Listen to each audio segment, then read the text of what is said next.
But some Labour critics have been calling it not so much a manifesto as a suicide note. Back to the studio. This isn't the first time a Labour manifesto has been described as a suicide note. I mean, they've done that before with Kinnock. And actually, he lost pretty badly, didn't he? I mean, I've never seen a suicide note so full of hope and opportunity and fairness. You know, I've never heard of a suicide note that mentions decent pay and job security. I mean, it's quite upbeat for a suicide note.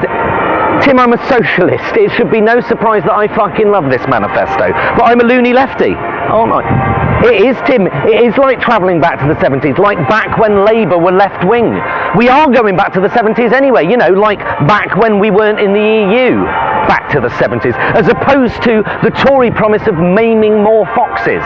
Fuck the 70s, most of the Tory policies are back to feudal Britain. Pensioners left to rot and a tax freeze on cognac.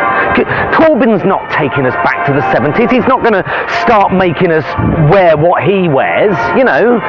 All Corbyn has done is taken the opportunity of not having a hope in hell and used it to create a manifesto that he truly believes in. And for once in my voting lifetime, there is a true choice to be made. Not just Tory manifesto or a diet Tory manifesto, a socialist manifesto. And it's substantial, it's direct, it's detailed, it's good, and it's pretty well costed. One presumes Diane Abbott had nothing to do with the number crunching.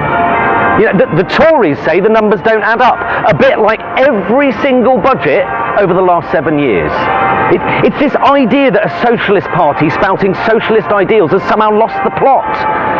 Labour's last manifesto was so insubstantial that the whole thing was written on a polystyrene slab to give it some weight. The last Conservative manifesto was full of expendable pledges to give away to the Lib Dems. You know, stupid shit like abolishing the Human Rights Act or a referendum on leaving the EU. Shit the Lib Dems are never going to let us get away with.